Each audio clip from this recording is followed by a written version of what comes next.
Қымбатты тыңдарман, армысыз. Арнама тіркеліп, лүпіл басып, пікір қалдырыңыз. Кейде туған бауырлар боқ дүниеге бола, әйелдерінің сөзіне де еріп, бір-бірімен араласпай кетіп жатады. Осы мақаланы оқыса, ойланар еді, егер миы болса. Әкем, ол менің әкем. Жәкем, оның жар дегенде жалғыз інісі. Мен ес білгелі жәкем біздің үйде жүретін. Өзінің үйі бала-шағасы бар, бірақ таңғы, түскі, кешкі асын біздің үйден ішетін. Сқабылдың жеті шуылдағының ортасында тамақтың ең дәмдісін асап қойып, әңгіме айтып отырады. Әкем де жұмсақтың алдымен соның алдына қарай икемдейді. Кейде үйге қонақ келеді. Мұндайда жәкем тіпті маңғаз. Әкем оны қонақпен қатар отырғызады. Қойдың басы, жамбас сүйегі дегендерді жәкем қонақтан кейін ауыз түйіп шетке ысырып қояды. Оны кешке үйіне алып кететінін білеміз. Алғысы келмесе де әкем орап береді. Өйткені ол жалғыз інісі ғой. Әкелері соғыстан оралмаған сонау қиын заманнан бері екеуі осылай жетектесіп бірге келеді. Жәкем әкемнің 8-ші баласы секілді. Оған біздің анамыз да, біз де үйренгенбіз, көнгенбіз. Жәкем ешқашан жаңа киім сатып алмайды. Ағасы запсыз склад болса, оның әр жаңа киімі бірер айдан соң өзінікі боларын білсе, қайдан сатып алсын? Рахат. Бірде әкеме сұрақты төтесінен қойдым. Әке, жәкемді нерге еркелете бересің? Жасы 40-қа келсе де, сіздің балаңыз сияқты дедім. Іштегі қызғаныш па, әлде өкпеме жасыра алмай. Балам, мұның дұрыс емес деді әкем күрсініп. Әкемізді соғыс жұтқанда мен 13-те, ол 2 жаста ғана болатын. Сол әкенің алдында берген сертім бар еді. Інімді ешқашан тастамаймын деген. Содан бері әлі жетектеп келемін. Ғұмырым жеткенше жетектей беремін, деді ойлы көзімен терезеге қарап. Екеуміз де үнсіз қаламыз. Шіркін деймін іштей. Мұнадай ағасы бар жәкем қандай бақытты. Жәкем керемет домбырашы. Облыстық Жетісу газетіне ол туралы шыққан мақалада 80 күй білетіні, тартатыны туралы жазылған. Ол домбырашы еткенде дүниенің барын ұмытып, басқа әлемге еніп кеткеніңді де білмей де қаласың. Өзінің айтуынша, домбыраны алғаш әкем үйреткен. Енді маған ол үйретпек. Күнде сабақтан келе сала нота жаттаймын. Жәкем қабырғаға оның суретін салып іліп қойған. Слухы жоқ адам ештеңеге көнбейді екен ғой. 5 жасымда газет-журнал оқыған басым музыкаға жоқ болып шықты. Ұрысты, қорқытты болмады. Домбыраның өзімен үйретіп көрді. Домбыра бір жаққа, мен бір жаққа қуып кеттік. Бір күні әкем үйге қуанып келді. Менің інім жарады деді көзі жалт-жұлт етіп. Облыста тұңғыш халық аспаптары оркестрін құрды. Енді Ленинградқа барып концерт қойып, қазақтың домбырасының құдіретін көрсетпек. Өзі концерт қоятындай қуанып жүр. Кешкі асқа әдеттегідей жәкем келді. Рас екен. Алдымен Алматыда, сосын Ресейде концерт қоймақ. Үйге әкем шақырған соң көрші қолаң туыстар жиналды. Жәкем күй тартты. Бірінен соң бірін беріліп тыңдап отырмыз. Әкеме қарағанмын. Ол да сүйсіне жәкеме қарап қалыпты. Көзінде жас. Жәкем күй тартады. Балбырауынмен бастап, қайран шешеммен аяқтайды. Беріліп тыңдаймыз. Күйдің құдіреті-ай. Бала болсақ та көп нәрсені түйсінеміз. Көз алдымыздан ұшы қиырсыз сары дала, жапанда тұрған жалғыз үй, жылаған бала, жұбатқан ана өтіп жатады. Бірде күй аяқталған соң жәкем Құрманғазының қайран шешем күйінің шығу тарихын айтып берді. Түрмеге айдалып бара жатқан күйші анасымен қоштасарда көз жасына ерік берсе керек. Ұлының бұлай босаңсығанына ашуланған ана, ез болма, еркек бол, мен ұл туғанмын деп шапалақпен тартып жіберіпті. Ұлы күйші анасынан кешірім сұрап, осы күйде түрмеде шығарған екен. Үйдегі жетеу жәкемнің әңгімесін ертегіде үйіп тыңдаймыз. Кейін ойлап қарасам, мынау өмірде дені дұрыс азамат болып қалыптасуымызға жәкемнің шерткен күйлерінің әсері де аз болмаған сияқты. Жәкем әдеттегіше үйге жиі келіп тамақтанып кетіп жүрді. Үй дегенде енді Құрқылтайдың ұясындай ғана бірдеңе. Өзіміздің үлкен үй Қаратоғанда ауылда қалған. Қазір аудан орталығындамыз. Мына үй қатты тарлық етеді. Бір күні Жәкем үй саламын деді. Өзіне емес, ағасына. Әкем біреудің құлайын деп тұрған үйін жерімен қосып сатып алды да Жәкеме берді. Жәкем іске кірісті. Домбыра сипаған нәзік саусақтар енді балға балта ұстады. Үйді 3 жыл салды. Жалғыз өзі. Анда-санда ауылдықтар асарлатып көмектесіп қоятын. Қалған уақытта Жәкем бір өзі ғана қарағайдан қиып, өрнектеп әсем үй салып бітірді. Бітірді де ағасына берді. Улап-шулап көшіп алдық. Жәкем, дедім бірде, үйді сіз салдыңыз ғой, неге өзіңіз тұрмадыңыз?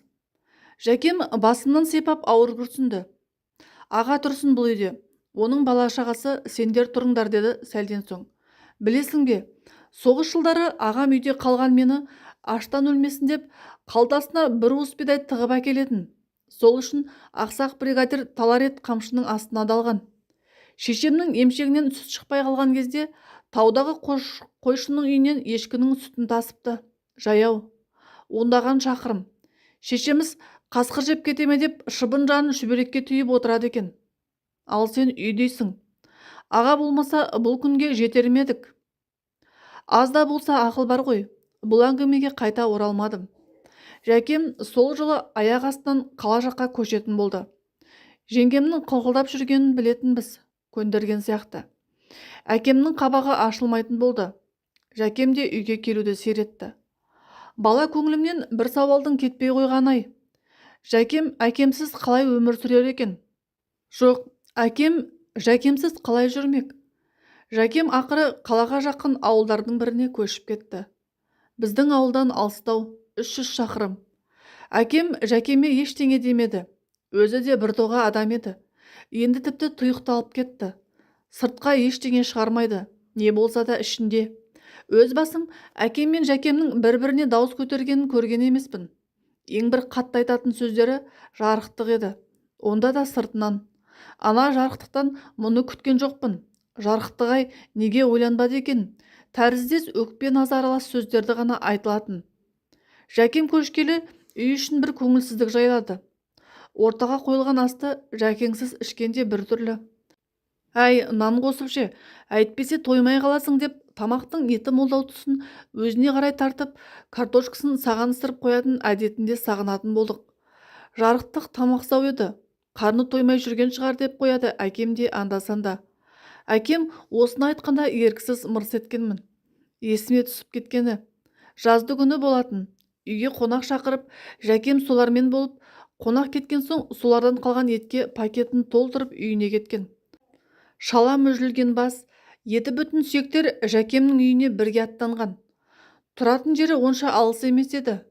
Сәлден соң Жәкем жақтан шу шықты. Жүгіріп барсақ, Жәкем көршісінің итін қуалап жүр. Қолында таяқ, иттің аузында пакет. Жәкем әлгісін есіктің алдына қоя салып, асығыс дәретханаға кеткен кезде қағып түскен ғой, сұмырай ит. Қораны айнала қашқан ит шынымен де ит екен. Аузындағысын тастамайды, Жәкем де қайтпайды. Бір кезде ит қоршаудың тесігінен сыртқа зып берді. Жәкемнің қайран еті кетті. Жиналғандар дуылдап күліп жатыр. Көршісі де сыртқа шығып күліп тұр екен. Жәкеммен құрдас еді. Неменеңе ұры ит секілді жылмиып тұрсың, деді. Ашулы Жәкем ентігіп. Итің де өзіңнен аумайды. Әй, бір қолыма түсер, көрсетемін оған. Әй, Жәкем-ай, таз ашуынан тырнадан аладының керін келтірді. Көрші ештеме демеді. Күлген күйі үйіне кіріп кетті. Әкем Жәкемнің осы тамақ саулығын меңзегенді. Қала жақтан келгендер Жәкемнің жағдайы жаман емес дейді. Үйінің айналасы алмабақ жүзім деседі. Өзі де бізге сәлем айтыпты. Жақында келіп кететін көрінеді. Ағасының балаларын жазғы каникулда үйіне әкетпек. Жеміс-жидек жеп жетісіп қалсын дегені ғой. Әкем сонда да Жәкемді уайымдап отыр. Шөп-шалам тамақ дейсің бе? Етті сағынып жүрген шығар деп қояды. Сөмкемді арқалап таңертең есік алдына шықсам, әкем поштаның машинесін айдайтын тұрдағын ағамен сөйлесіп тұр екен. Сөздерін анық естідім. Бір қойды сойдырып қойдым. Ішек қарынына дейін тазалатып қапқа салдырдым. Қалаға күнде қатынап жүрсің ғой. Жол жөнекей ана жарықтыққа тастай кет, деді. Тұрдағын ағам басын шұлғып жатты. Мектепке жөнелдім. Әкем де Жәкемді сағынып жүр-ау. Көп кешікпей мектепті бітіріп Алматыға оқуға кеттім. Жолым болды. Анау-мынау емес, Казгудың журфагының студенті атандық. Алып ұшып ауылға телефон шалғанмын. Жәкеңе бар деді әкем. Қуанып қалсын, алыс емес қой, ауылы Алматыға тиіп тұр. Мен Жәкемнің үйіне жеткенде күн батқан ымырт кезі еді. Үйінде балалары ғана бар екен. Жәкем мен жеңгем тойға кетіпті. Ауылдың тойы белгілі ғой. Түн ауа келетіндері анық. Тамағымды ішіп, балалармен біраз әңгіме айтып жатып қалдым. Түнде түрлі дауыстардан оянып кеттім. Жәкемдер келген екен. Арман ағам келді деді үлкен қызы Шолпан ақырын сыбырлап. Оқуға түсіпті, журналист болады. Қойей деді Жәкем даусын көтеріп. Өзі қайда? Ұйықтап жатыр. Шақыр бәрін деді Жәкем жеңгеме гүжілдеп. Ана төлегендерді шақыр. Бүкіл ауылды шақыр. Той жасаймын, той. Тойдан қайтқан адамның сау қайтпайтыны да белгілі ғой. Жәкем аздап ұрттап алған секілді. Ұйықтаған болып жатырмын. Қой енді деді жеңгем. Ертеңде күн бар ғой. Жұрт ұйықтап жатыр. Шулатпа. Сен не деп тұрсың деді Жәкем дауысын одан әрі көтеріп. Менің ағамның ұлы оқуға түсті. Журналист болады. Қанша жыл күттік бұл күнді. О жаратқан. Мұныңа да тәуба. Ағам қуанып жатыр-ау. Болды. Мен қораға кеттім, мал соямын. Шақыр жұртты. Ойбай, мына жынды жалғыз сиырды соймақ па? Қоя қойшы енді, ертең шақырамыз жұртты. Жеңгемнің даусы жыламсырап шықты. Бұдан әрі шыдай алмадым. Орнынан тұрып, ауыз үйде пышақ қайрақтарын іздеп жүрген Жәкемді ту сыртынан құшақтай алдым. Жәкем жалт бұрылып мені құшағына ала берді. Көзінде жас. Ертесі сиыр сойылмаса да қонақ бәрібір шақырылды. Жәкем менің құрметіме қой сойып, ауыл адамдарын қонақ қылды. Кеш бойы күй тартты. Ағасы екеуінің ауыр балалық шақтары жайлы естелік айтты. Үйдің үлкені ағам болды деді Жәкем жиналғандарға. Кенжесі мен. Арамызда екі әпкем бар. Ағам сол үшеумізді қанаттыға қақтырмай, тұмсықтыға шоқтырмай осы күнге жеткізді. Әке орнына әке болды. Әлі күнге солай. Мына балалардың аузынан жырып, қарындастарына бірді-екілі малын апарып тастайды. Ал мен... Осы жерде Жәкем сөзін үзіп маған қарады. Үні дірілдей бастады. Ал мен тірі болсам, ағамның жақсылығын мына балаларына қайтарамын. Түгел қайтара алмаймын, оны білемін. Ол мүмкін де емес. Бәрібір қолымнан келгенше, шамам жеткенше. Студенттік өмірдің қызығы енді басталып жатқан шақ еді. Ақша деген құрғыр бірде бар, бірде жоқ. Бірде тоқ, бірде аш. Көбіне аш құрсақ болып жүресің. Бір бөлмеде тұратындар табылды. Болатбек үшеуміз сабақтан жатақханаға қайтып барамыз. Жол жөнекей асхана бар. Оның тұсынан үнсіз өттік. Білемін, ешкімде ақша жоқ. Оның біткеніне де бірнеше күн болған. Кеше түнде балконда тұрған аралдың кепкен балығын мүжіп, соңынан шелектеп су ішіп, асқазанды алдап әзер ұйықтағанбыз. Бүгін қайтер екенбіз. Менің ойымды оқып қойғандай Табыл мен Болатбек жарыса сөйледі. Сәл шыдайық жігіттер, келесі аптада Атырау жақтан да ақша келіп қалар деді Тәкең бізді жұбатып. Мен де үйге хат жазып жібергенмін деп, Бөкең де бір жақсы әңгіменің шетін шығарды. Мен үндемедім. Біздің ауыл жақын ғой, барып қайтқан жөн шығар, қиналып кеттік. Жатақханаға жете бере өз көзіме өзім сенбей тұрып қалғаным. Жәкем, әкемнің інісі, Жәкем отыр есік алдында. Жанында аузы мұрнынан шыға азық толтырылған ауыр сөмке. Маған қарай құшағын жайып, жымиып келе жатыр. Жұмыстан қол тимей келе алмай жүредім. Сенің қалай оқып жатқаныңды көрейін деп, оның үстіне кеше қолға айлық тиіп кішкене ақша тастасам ба деп, саған келе алмай, ағадан да ұят болып жүреді. Қайран Жәкем-ай, мынау сұрғылт дүние бір-ақ сәтте гүлденіп, жарқ ете қалғандай болды-ау. Жәкемді құшақтап жатақханаға кіріп барамыз. Табыл мен Болатбек жымың-жымың етеді. Қолдарында ауыр сөмке. Ауылдамын, кеше келгенмін. Әкем сол жаңа құдаларына есік төр көрсетпек. Алыс жақын жерлерден туыстарды да шақырыпты. Бала-шағасын алып Жәкем де келіп жетті. Төрт көзіміз түгел болған секілді. Ешкім ұмыт қалған жоқ па деді әкем шешеме. Айтпақшы, ана Асан мен Үсенге де айт, келсін. Мұндай қуанышта Жанай атамның балалары болмағанда кім болады? Келмейді олар. Бірі отырған жерге екіншісінің бармайтынын білмейсің бе, деді шешем. Құдалар кеткен соң екеуін бөлек-бөлек шақырмасаң. Әкем ойланып қалды. Ағайынды екеудің араласпай кеткеніне пәленбай жыл болып қалғанын мен де білемін. Араларында не болғанын әркім әрқалай айтады. Олар да бір атадан екеу ғана еді. Жастары Жәкем қатарлы. Әке-шешеден ерте жетім қалған Асан мен Үсеннің бір-біріне пана болып ержеткеніне әкем айтып отыратын. Алдымен Асан, сосын Үсен үйленген. Бөлек шаңырақ көтерген соң-ақ екі бауырдың арасы суый бастады. Біреулер Асанның әйелі нашар десті. Біреулер Үсеннің үйіндегі жеңгеміз кінәлі дейтін. Әйтеуір аздаған кикілжіңнен басталған өкпе үлкен араздыққа ұласып, ағайынды екеу бір ауылда тұрып бір-бірімен амандаспайтын жағдайға жетті. Бұл жағдай әкемнің де жанына қатты батып жүретінін білетінмін. Қазір не дер екен? Екеуіне бөлек-бөлек хабарлас, деді әкем шешеме. Асанға Үсен болмайды де, Үсенге де солай айт. Келсін екеу де. Қалғанын көре жатармыз. Шешем басын изеді. Жәкеме қарағанмын. Ағасына қарап қалыпты. Онша қоштай қоймағаны түрінен байқалып тұр. Дастархан басында ағайындылар ұрыс шығарып жатса, құдалардан ұят болады-ау деген ой мені де қорқытып тұр еді. Кешке қарай көптен күткен құдаларымыз да келіп жетті. Ырым жасап, шашу шашып күтіп алдық. Қонақтарды төрге шығарып, Жәкем өзі асабалық етіп отырыс қызып жүре берді. Бір кезде әйелімен Асан келді. Құрақ ұшып, құдаларының қасына отырғыздық. Бір-екі құдаға сөз беріп, соңынан Жәкем күй тартып бола бергенде Үсен кірді. Қасында жеңгеміз бар. Төрге қарай отырған бауырын көріп, түсі бұзылып кетті. Бұрылып кетуге айналды. Осы сәтте әкем орнынан тұрып келіп, Үсенді бос орынға қарай жетектей жөнелді. Жеңгеміз де соңдарынан ерді. Әкемнің жасы Асан мен Үсеннен біршама үлкен болатын. Екеуі де кәдімгідей ығып жүретін. Бұл жолы да солай болды. Әкеме қарсы ештеңе айта алмады. Екеуі де үнсіз. Бір кезде сөз кезегі әкемізге тиді. Әкем алдымен құдаларына, туыстарына тәтті тілектерін айтып келіп, сөзін бауыр жайлы аңызбен бітірді. Сонау ақтабан шұбырынды болған аласапыран заманда ауылға жау шауыпты, деді әкем даусы жарықшақтанып. Аяқ астынан келген дұшпан ешкімді аямапты. Содан бір батыр баласын мінгестіріп, жау қоршауынан ыстылып шыға бергенде, жалғыз бауыры көке құтқаршы деп шылбырына жабыса кеткен екен. Батыр ойланбастан баласын тастап, бауырын қырғыннан аман алып шыққан екен.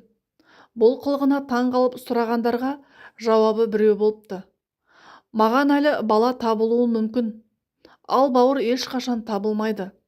Шынымен де, мынау қамшының сабындай қысқа ғұмырда бізге енді ешкім басқа бауыр бермеді.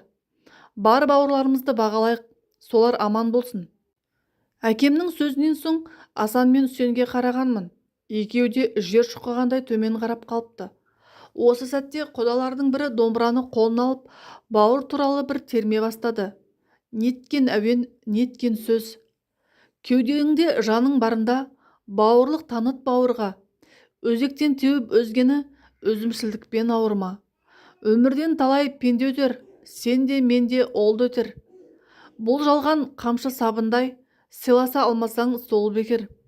Көңілінен достың шығарсың, туыстың ісін сынарсың.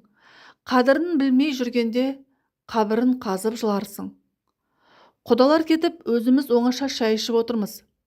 Әй, әлгі екеуі бәрібір араласпайтын шығар, деді Жәкем. Оны өздері білер. Ағайынды татуластыру біздің парыз, деді әкем. Мен үндемедім. Шынымен де адам неге өзімшіл? Құдалар кеткен соң туған туыс үйлеріне тарады. Жәкемнің отбасы да дайын көлікпен қалаға кетті. Жәкем ғана қайтпады. Үйде әкемнің қасында қалды. Айтпақшы, Асан мен Үсеннің әңгімесін осы жерден аяқтай салайын. Әкемнің бауыр жайындағы әңгімесі бұл екеуіне онша әсер етпеген сыңайлы. Екеуінің де әйелдері кетерлерінде шешеме біраз әңгіме айтып кетіпті. Әкем қолды бір-ақ сілтеді. Енді екеуін де мұндай жерге шақырмайды. Біз әкемнің мінезін жақсы білеміз. Көңілі қатты қалған болды. Түн. Жәкем екеумізге бір бөлмеге төсек салыныпты. Ұйқым келмей аунақшып жатырмын. Әбәу, деді бір кезде Жәкем. Ұйықтап қалған жоқсың ба?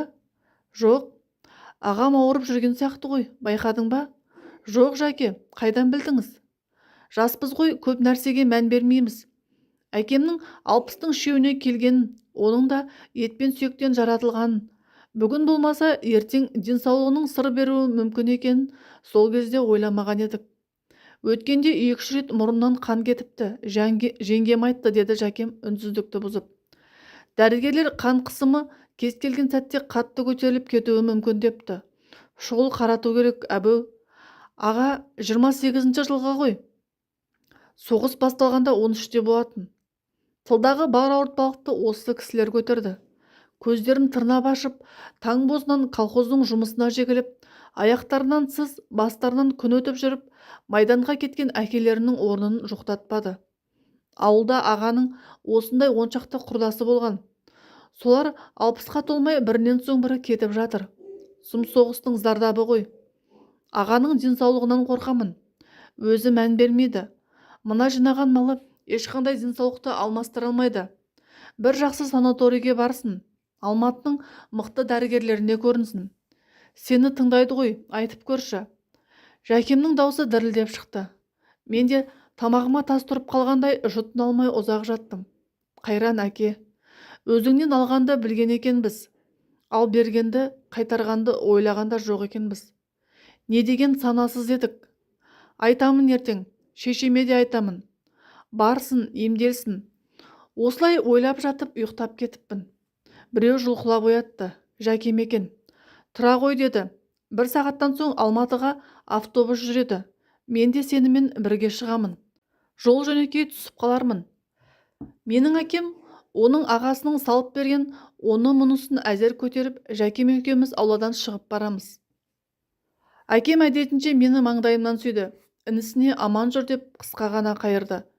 Екеуінің ел көзінше бір-біріне еміренгенін ешқашан көрген емеспін. Қазір ойлаймын, бір-бірін жүрекпен жақсы көрген екен ғой. Жәкем де аға жақсы, аман болыңыз деп сыртқа беттеді.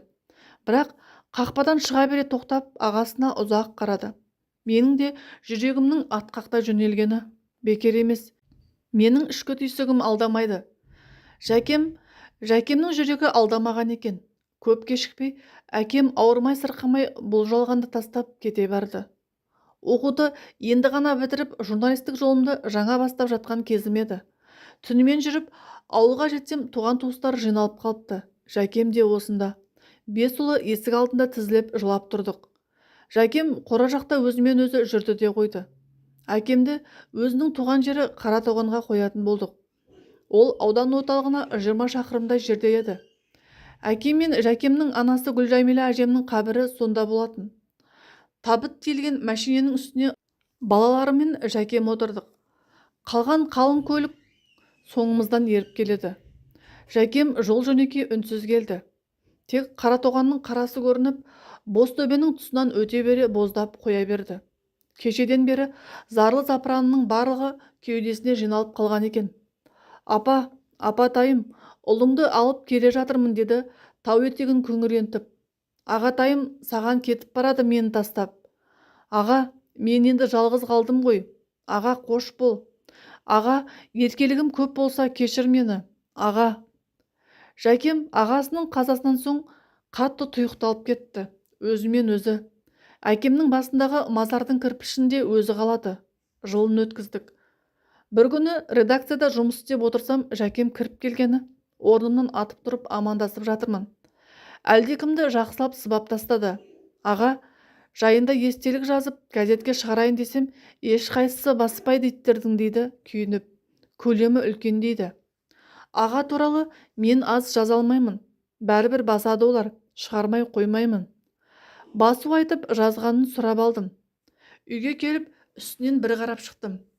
Көлемі үлкендеу екені рас, бірақ шын жүректен жазылыпты. Жылап отырып оқыдым. Аға, мен сізді күнде түсімде көремін. Сонау хан тәңірі жақтан маған ылғи жымиып қарап тұрасыз. Төменде қыбыр-қыбыр тірлікпен жүріп, жоғарыда қарап тұрған сіз есіме түссеңіз селк ете қаламын. Жаман қылық жасамауға тырысамын. Не істесем де сізді ойлап жүремін деп басталатын естелік екеуінің қиын балалығы, аға тәрбиесі жайлы болып кете барады. Бір аптадан соң Жәкемнің аға туралы естелігі Жетісу газетінде жарық көрді.